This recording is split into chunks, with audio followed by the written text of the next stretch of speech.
What's up, guys? Welcome back to Newswave. Well, it looks like 2025 continues to roll on for Microsoft with another big game announcement. This one, of course, a follow-up to Tony Hawk Pro Skater 1 and 2, something we've been expecting for weeks now when we finally get to take a look at it here today.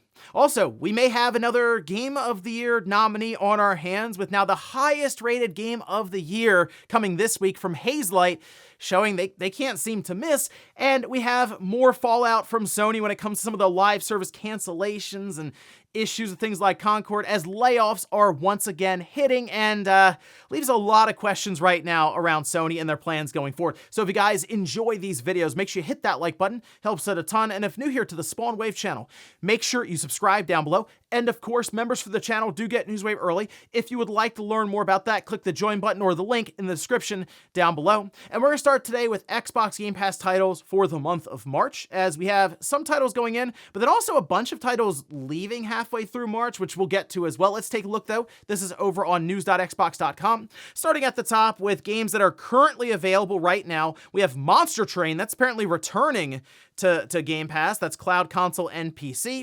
And then we also have Galactic Care, that's on Xbox Series X and S now with Xbox Game Pass Standard. We have One Lonely Outpost, that's March 6th, cloud, console, and PC.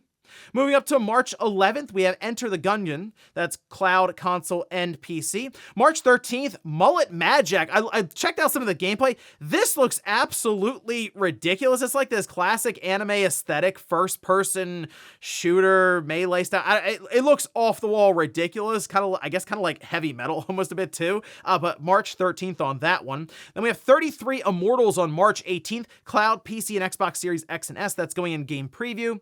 I've been seeing this here and there. I'm interested in checking out this one. Almost looks like a big multiplayer co-op Hades style game. So really cool to see how that turns out. Now, games that will be leaving on March 15th includes Evil West, Lies of P, No More Heroes 3, Solar Ash, SpongeBob SquarePants, Battle for Bikini Bottom, Rehydrated, Yakuza 5 Remastered, and Yakuza 6, The Song of Life. So like I said, quite a few games leaving the service. I guess check them out if you're able to. It's just, there's so many games there, and it's in 2 weeks, it's gone. So yeah, definitely want to keep an eye on that and I guess pick a few out if you've been interested. Otherwise though, some interesting stuff here. Again, 33 Immortals might be my go-to, at least for what I'm seeing here as like a big day one release. And again, we'll see how that turns out if I can get some people together to play it. Also, we had some big news for Monster Hunter, which isn't too surprising. It turns out it's sold many copies.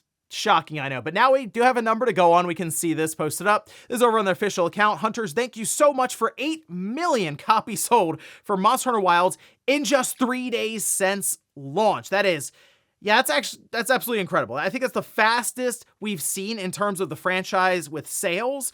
Not shocking again. We saw the Steam count for concurrent players and top of the chart on PlayStation, Xbox. It all lines up with 8 million, and based on the trajectory that Monster Hunter's been going, each new entry has been selling more and more than the previous ones. So I feel like Monster Hunter Wilds, when it's all said and done, will set like a new high watermark for the entire franchise. And you know what, based on the sales now, I think it's going to do it very quickly. Oh, and it does look like Grand Theft Auto 5 had its enhanced edition go live on PC. It's kind of hard to find on Steam, apparently. There's like a direct link to it, but it's not easy to find in the store. So I'll leave the direct link to it on Steam in the sources down below. Otherwise, you can use the Rockstar game launcher that everyone seems to complain about currently with this new upgrade. But like on the Steam page, for example, you can see all the different things listed. It appears most of it is done for Grand Theft Auto Online, although you will have some technical stuff with better visuals. They say ray tracing, FSR, NVIDIA DLSS, faster loading as they have direct storage using SSD and stuff here, 3D audio. And it seems like this is a lot of the stuff that we saw get put in for the PS5 and Xbox Series version, now making its way over to PC. It does seem kind of late though for that, since all eyes currently are on Grand Theft Auto 6 that we still believe is coming out okay, well, they say it's coming out this year. I know many people don't necessarily believe it's still coming out in 2025, but I don't know, it seems like this would have been something good to do maybe last year's, but either way, here it is on PC. If you're a big GTA 5 player, you probably already know about this, but otherwise, I guess check it out, as it should be available currently across different PC launchers, I'll say, for free right now. And guys, with some of the quick news out of the way, let's get into the bigger stuff. Let's start right away with the big game announcement yesterday that we were all expecting, because for weeks now, it's been mentioned by people either in the game as skaters or just in Call of Duty, or even by Tony Hawk himself on his own social media accounts.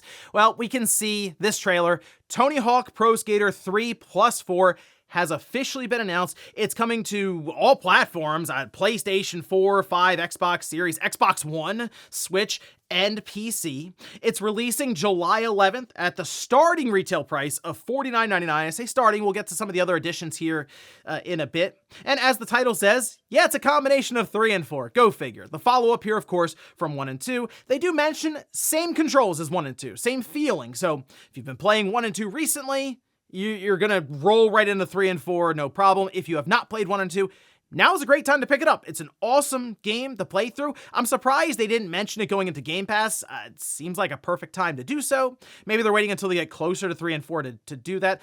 But really, more of those Activision games need to go into Game Pass in general. But okay, we'll see if that makes it in before the July 11th release on that one. Now, as we're going through this, they did mention that it's going to be 2-minute runs. And the only difference with that is with 4, they went to more of like a hub world, free roaming situation. And you would go up to the challenges, and then they would slap the 2-minute time limit on you to complete it, say collecting skates, certain scores and stuff. So I feel like they decided we were either going to go with 3 or 4 setup, and they just went with 3 across the board. So 4 seems to have been reformatted in a way that it will fit into these standard 2-minute runs. I believe they're doing that because it wouldn't shock me now seeing this, that maybe Underground 1 and 2 would be slapped together, and that would then feel like a pretty big separation from 3 and 4 with their 2-minute runs, as opposed to 4 having free roaming. It might just kind of blend in a bit too much there with those different releases. Either way, free skate is available based on the website, so you should still be able to skate around without a time limit if you want. They go on to say that parks from both games have been recreated in 4K, along with some new parks. For example, one they showed was just a drained water park completely with a big water slide and stuff to grind around on, so that should be pretty fun. They mentioned new music tracks, but we still need to see the overall song list, entirety of it, to see which classic tracks are in. I have to imagine that is the biggest headache here across the board, even outside of just likenesses for skaters. It's getting the music tracks all situated there with all of that licensing. Now, you can create your own skater, of course, to play through the campaign. You earn stat points, cash to buy new gear. New Game Plus, that is available, and it seems to be available day one. As weird as that sounds, it's a big deal nowadays, where it's not like DLC or an update down the road. And of course, that means you'll be able to take your skaters back through with your stat points still there, so I guess you keep building up your characters that way. They'll also have cross-platform play, which is awesome, being able to play again across all these different consoles and stuff, so that'll be really fun to be able to just jump online, Xbox, PlayStation, I guess Switch, or even PC. Now, if you do pre-order, which again, this is kind of annoying. It would have been fun if they just put the demo out, say in June, but if you have pre-ordered it, in June, they're going to do a Foundry demo. So they're going to have a couple of skaters, a couple of levels, and you can try it out there ahead of its release. They will have guest characters that are seemingly locked behind the Digital Deluxe Edition. That includes Doomslayer and Revenant, so doesn't look like Darth Maul or Wolverine's making the cut here.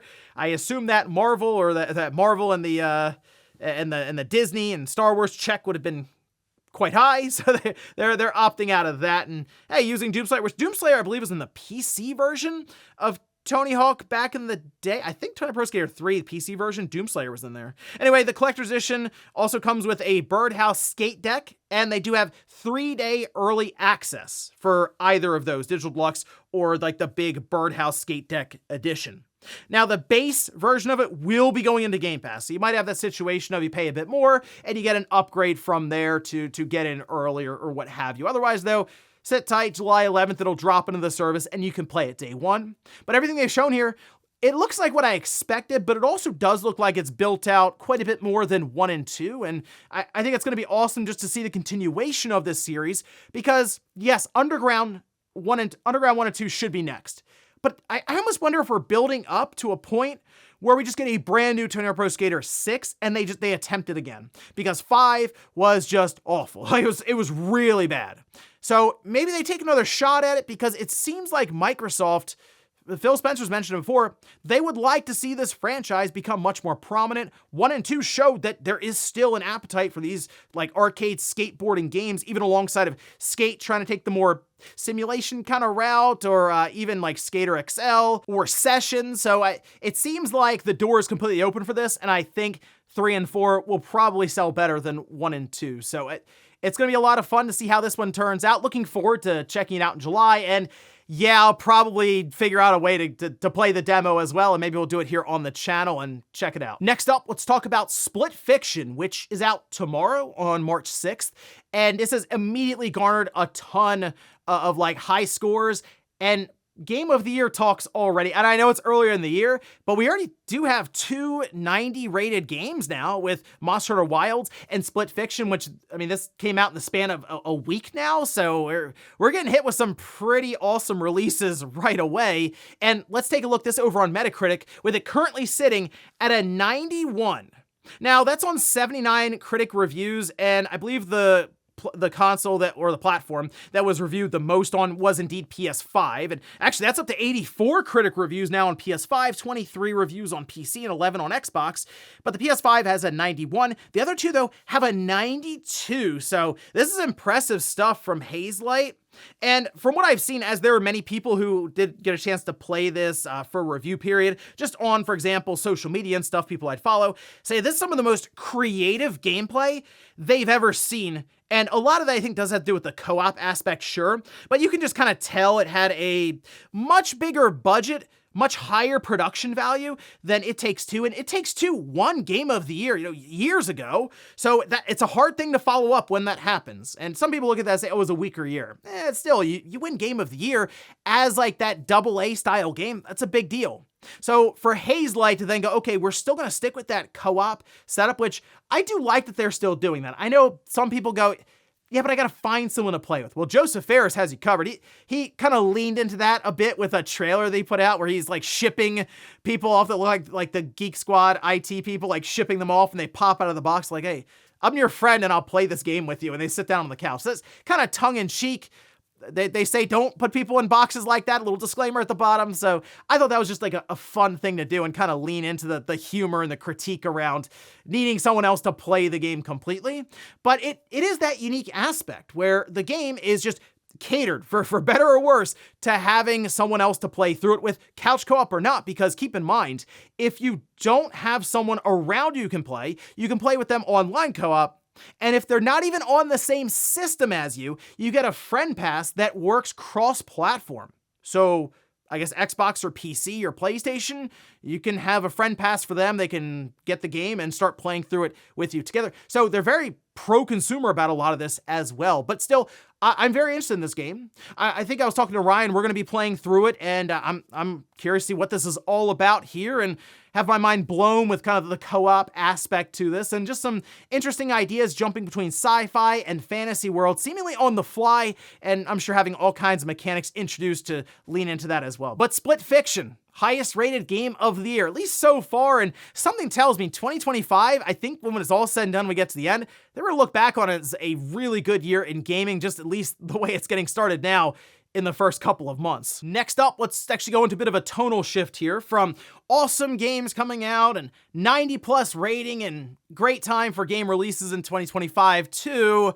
unfortunate news around layoffs at PlayStation. Now, this seems to be around a specific studio and then reported by Kotaku, which we can see this, where they say the PlayStation-owned studio Visual Arts was hit with fresh layoffs this week amid a further restructuring of Sony's US game development operations. While some of the cuts included staff who had contributed to recently canceled projects, like an upcoming live service game at Ben's studio, a source told Kotaku that layoffs were more widespread than that. The team provides internal art and technical support to first-party PlayStation studios and worked closely with Naughty Dog on the recent Last of Us Part 1 and Part 2 remasters, among other projects. Now, Kotaku does go on to point out that Visual Arts, they're based in San Diego, okay? So it's very expensive for that studio to run.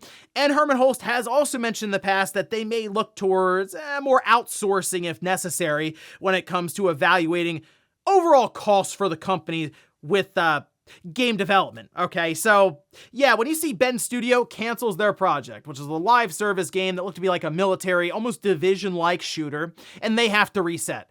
And then we hear about how Bluepoint going through the same thing. Oh, yeah, then we have Concord that was the craziest situation where it was released, literally pulled back, refunds were given, and it was just a disaster, and Firewall gets shut down. You start to realize that Sony, who does operate on a fairly thin profit margin, is like, okay, we have to keep cutting down expenses for these live service games that are getting canceled, and we're reevaluating what we're working on.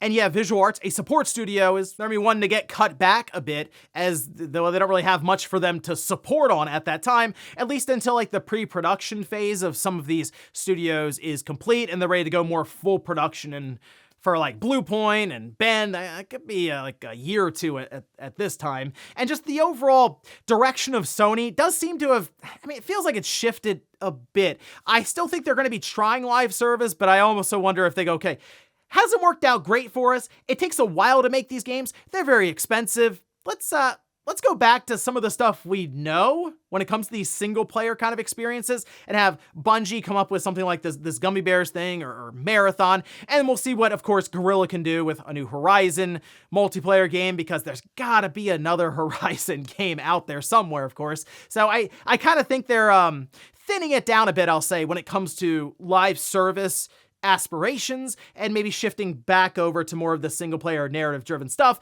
And unfortunately, these cutbacks and layoffs are pretty much reflecting some of the failures in that live service space. So we'll see with Sony going throughout this year, especially when they're ready to talk about some more of their projects coming up. But at least for now, in 2025, Ghost of Yotei and Death Stranding 2, and we'll see after that. And in our last bit of news, let's talk about Nintendo winning a lawsuit, which isn't too shocking considering they love the courtroom. They almost live in the courtroom at this point. And it has to do with ROMs for their current gen platform, as well as legacy platforms. But in this case, it does kind of set sort of a precedent, if you will, when it comes to file storage for some of these companies, and if they're responsible or not for some of the files there, like, say, Switch games. Well, we can see this is posted up. This was over on Nintendo Everything, citing the decision, saying, in a decision dated February 26, 2025, and in accordance with the decision of the Paris Court of Appeals dated April 12, 2023, the highest French judiciary court repeats it, D-Storage SAS operating the one feature. This is a funny thing. I see this website all over the place. I've never really heard anyone say it out loud. So it's one of those situations where you kind of wing it as one feature. .com website is liable for failing to remove or block access to unauthorized copies of Nintendo games stored on this platform, despite notifications from Nintendo demanding D-Storage to take down pirate content. Share hosting services on French soil and in Europe, such as one feature, must promptly remove or block access to illegal content, and failing that, are liable to pay compensation to those rights holders whose intellectual property rights are being infringed. So with this, it does go back to like 2021, and D-Storage did an appeal, as they mentioned here, in 2023, and it's once again gone in Nintendo's favor. I believe the original amount that was quoted was just under $1 million, but the biggest thing here is, yeah, if you're hosting some of these Nintendo's files for, say, Switch ROMs, and they come to you and say, take that down, copyright claim or DMCA or whatever it is, take down, you're going to do that pretty quickly. It seems like D-Storage was pushing back, like, hey, we provide the hosting, and we only have so many things we'd really pull it down for. We don't think just video games is enough to do that. Nintendo thought otherwise. They saw through with the court system for many years to prove that. So again, this is Nintendo really pushing back against ROMs. And I understand when it comes to the current gen system, because it's still being sold. They're trying to make money. I'm more thinking about ROMs from the 20 plus years ago. It's like, really? We're still doing that, huh? Okay. I mean, it's not hard to find ROMs, but it is getting harder. I will say that. Like, you can see Vim getting hit with a lot of DMCA stuff now, and other sites that were a bit more reliable when it came to hosting some of these games. So it does make you wonder about the future for that, since some file hosts might just say, we're not even dealing with it. If we detect it, with like maybe machine learning or something, and it says, oh, it looks like this is a Switch game, we're just going to cut it out ourselves. We don't want Nintendo coming on to knock on our door and tell us, oh, we're going to serve you a lawsuit otherwise. So that's, again, I think it's just going to get harder and harder for these files just to stay up in the first place. And when it comes to preservation, which many of these companies have shown they're not very good at that in the first place, it starts to become pretty concerning. And before we go to the comment of the day, we'll take a look at the poll that I posted up yesterday, where I ask, in the last year, have you played a co-op game in person with a friend? 53% say yes, 47% say no. The top comment said, what friends? hey, get Joseph Ferris on the phone, he'll ship you one apparently. No, I was just curious how this would shake out here, because back in the day, you had no other option. You went over to a friend's house and you played, like even PS2, original Xbox and GameCube, yeah, we were getting some multiplayer stuff online, but it was still early days for that. And obviously N64, PS1, you were going over to their house if you wanted to play GoldenEye or Perfect Dark, right? You had to, Mario Party. But with the PS2 and the Xbox especially, it started to kind of get away from couch co-op. Still kind of there with the 360, but less so. And then I gotta tell you, like with the most recent generation, PS5, Xbox Series, and it's been less and less about the idea of actually getting people together and more the idea of open a chat room that we can just party chat on and we'll just play whatever online. So even with many games, you see them just pull away from the idea of split screen in general. So that's one of the reasons I think what Hazelight is doing is so interesting, and it feels unique when it shouldn't. Again, back in the days, oh, split screen, fire that up. Now it's like, whoa, this game has split screen. Not only does it have it, the whole thing is just geared and developed around that idea. And we'll finish up with the comment of the day as you're seeing here. This is from SCDB, says, it's so weird that Nintendo never gets this claim. I consistently pay more for Nintendo eShop games that are $10 to $15 less on PlayStation and Microsoft Store. And their first party titles, I'm always paying over $30. Well, the difference here with Nintendo, while yes, they don't drop their first-party games much in terms of pricing, there are still options to go to a Walmart or Best Buy or half the time a Walgreens down the street, and you can just grab Mario Odyssey off the shelf as a card that you then just punch the code in and buy and redeem it, I'll say, on Nintendo. It's like you can circumvent, you go around Nintendo to technically buy from a retailer for that digital copy. That's the big difference here, and one of the things that all these class action lawsuits are pointing to. So technically, if Sony gets to a point where they offer digital cards in stores again to just redeem games, they probably wouldn't be facing as much pressure because there wouldn't be as much to point to. And ladies and gentlemen, that's going to do it here for Newswave. If you enjoyed this video, guys, hit that like button. If not, hit the dislike. Leave comments down below about everything we talked about here today. If you missed yesterday's Newswave, I'll leave it up here in a card. Or maybe you want to take a trip back to the PlayStation 2 and check out how it's actually easier than ever to get things set up and modernize the system completely. Thanks, guys, for watching, and I'll see you next time.